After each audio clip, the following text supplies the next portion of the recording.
Buenas tardes, profesor. El día de hoy voy a presentarle mi video respectivo al Laboratorio 4. Mi nombre es José Manuel Fuentes Manrique.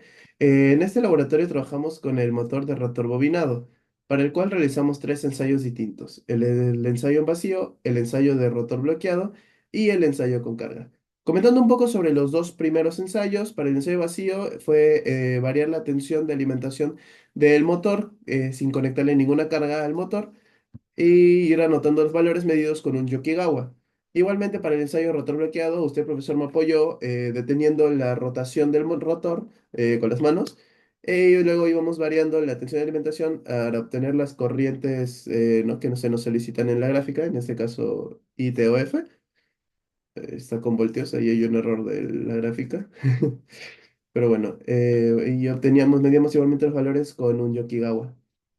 ¿Para qué hicimos estos dos ensayos? Bueno, estos dos ensayos son importantes, pero vamos a explicar por qué después de ver primero el ensayo con carga. ¿Qué obtuvimos del ensayo con carga? Bueno, del ensayo con carga podemos obtener los distintos valores del torque en función de la velocidad. En este caso, la velocidad en revoluciones por minuto, que al ir variando el torque, y tenemos la siguiente gráfica de torque versus velocidad. Igualmente, al ir variando el torque o la carga, podemos ir obteniendo la corriente del rotor, que en este caso sería esta gráfica respectiva. Estos datos se obtuvieron del ensayo presencial y estas gráficas se hicieron usando la herramienta MATLAB y ploteando los puntos. Pero ¿para qué nos sirven los otros dos ensayos anteriores? Los otros ensayos anteriores nos sirven para obtener los valores del circuito equivalente, que vendrían a ser los valores de R1, X1, R2', X2', RFE y X sub mu. ¿Y esto por qué? Para poder obtener el siguiente circuito equivalente o el circuito equivalente monofásico.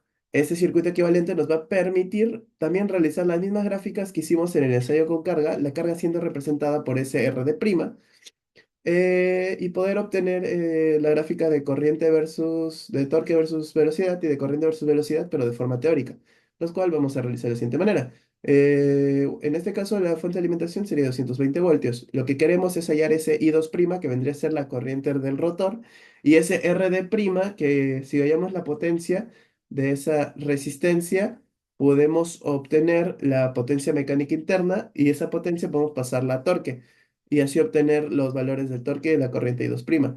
Estos dos irán variando, como ya vimos, al variar la velocidad de rotación. Entonces, para todo esto hicimos un script en MATLAB, generamos un vector de velocidades. Estas velocidades van a ir desde la velocidad cero hasta la velocidad de sincronismo. Es decir, ¿qué es la velocidad de sincronismo? La velocidad de sincronismo es la velocidad máxima teórica a la que puede ir el motor, que en este caso se calcula como 120 por la frecuencia sobre el número de polos. Para nuestro caso, que vivimos en Perú, la frecuencia sería 60 Hz. Y para el caso del motor rotor bobinado usado para los experimentos, que tiene cuatro polos, la velocidad de sincronismo sería de 1800 revoluciones por minuto. Ya. ¿Y qué es esa S que está en el R de prima? Bueno, esa S vendría a representar nuestro deslizamiento, que se calcula como la velocidad del rotor menos la velocidad de sincronismo dividida entre la velocidad del rotor. Bueno, a partir de esto podemos calcular entonces el I2', dependiendo de la velocidad a la que trabajemos, igualmente la potencia que disipa ese RD', que vendría a ser la potencia mecánica interna, y obtenemos las siguientes gráficas. En este caso tenemos, esta es la gráfica de la corriente I2' versus la velocidad de revoluciones por minuto, y esta vendría a ser la gráfica de torque mecánico interno versus la velocidad de revoluciones por minuto.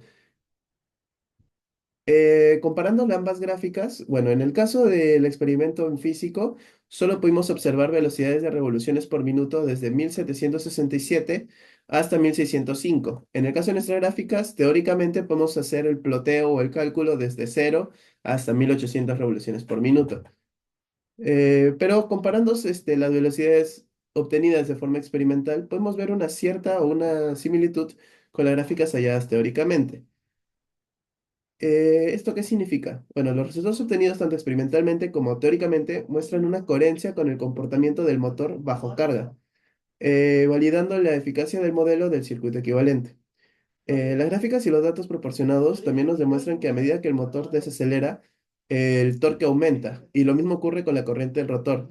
Eso quiere decir de que el motor va a exigir mayor corriente o mayor torque a medida que se vaya disminuyendo la velocidad.